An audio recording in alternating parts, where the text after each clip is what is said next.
राज्यस्तरीय मराठा आरक्षण गोलमेज परिषद संभाजीनगरमध्ये परिषदेचं आयोजन करण्यात आलंय। मराठा आंदोलक, अभ्यासक, याचिकाकर्त्यांचा यात सहभाग आहे। मराठा समाजासाठी काढलेल्या जीआरवर परिषदेत चर्चा होणार आहे। छत्रपती संभाजीनगरमध्ये आज मराठा आरक्षण गोलमेज परिषदेचं आयोजन करण्यात आलंय आणि या परिषदेत मराठा आंदोलक, अभ्यासक, याचिकाकर्ते सहभागी आहेत। राज्य सरकारनं अलीकडेच हैदराबाद गॅझेटनुसार मराठा समाजाला आरक्षण देण्याबाबत जीआर काढला।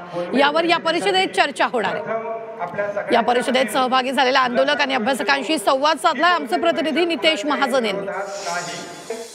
छत्रपती संभाजीनगरमध्ये आज मराठा आरक्षण गोलमेज परिषदेचं आयोजन करण्यात आलेलं आहे आणि आपण जर पाहिलं तर या ठिकाणी मोठ्या प्रमाणामध्ये मराठा क्रांती मोर्चाचे जे आंदोलक आहे, ज्यांनी मराठा आरक्षणासाठी राज्यभर संघर्ष केला, ते सर्व आंदोलक आज या गोलमेज परिषदेला उपस्थित आहे। 2 सप्टेंबर 2025 रोजी राज्य सरकारनं जो शासन आदेश काढला, हा पुराव्याच्या कार्यपद्धतीचा शासन आदेश आहे, हा कायदा नाही, हे सुरुवातीला सांगतो।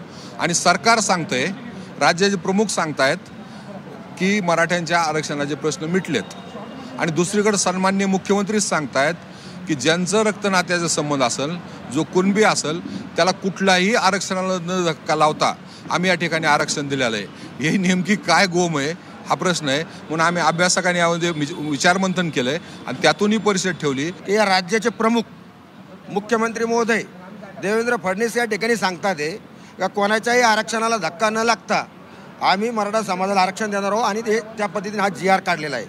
मग मला एक कळत नाही आहे का या राज्यातले छगन भुजबळ असू द्या किंवा हाके असू द्या, हे जाणून बुजून या महाराष्ट्रामध्ये ओबीसी समाज आणि मराठा समाजामध्ये भांडणं लावायचं काम या ठिकाणी करत आहेत का?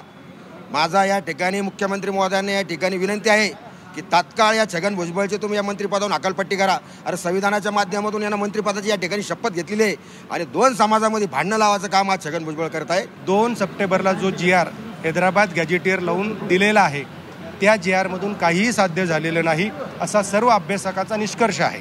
प्रत्येक जण आपलं वैयक्तिक मत मांडत आहेत, परंतु असं वैयक्तिक मत न मांडता समाजात संभ्रम निर्माण न होता आपण एकत्रित आलं पाहिजे।